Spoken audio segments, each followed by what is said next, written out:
Well, I mean, I guess I started writing music pretty early on. We had a piano in my home, and my family, wherever we went on vacation to visit my family, I have a big family in Denmark.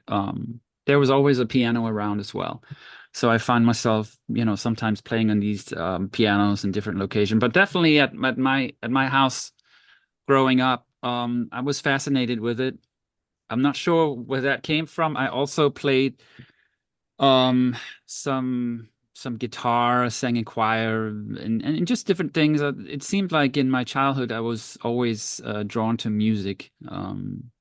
And once I got the Commodore 64, that's when things got really interesting. I was suddenly able to take things I've been fiddling with on a piano and put it into like a sequencer, and suddenly you could push a button and it could play back the notes that you put into the sequencer, and you could make full arrangements with bass, drums, melody, and the arrangement around the melody. Suddenly you had an option of creating full songs, and that was really really interesting to me. um the fact that you didn't have to sit and perform to get music out, but you could actually create music and then listen back to it. Um, I think that's when it really started kicking in for me. And I would do hundreds of, tracks on the Commodore 64. I guess we call that sit music and sit tune or whatever Yeah. it's called these days. It's so funny how that music style is still around, and Yes. people are still writing music with that. But that was invented on the Commodore 64, that music style. Um, After that, I got a Commodore Amiga, and that was very different because the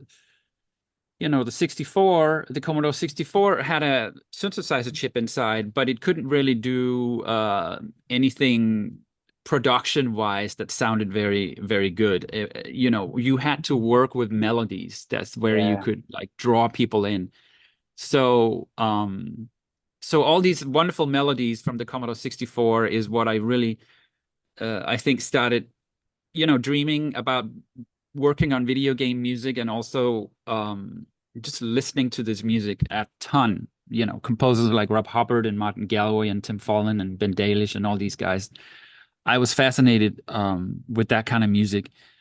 But then the Amiga came along, and it took out. There was no, analog synths built into that one. There was instead four sample channels, Oh, and yeah. so another music style was invented on the Amiga called tracker music.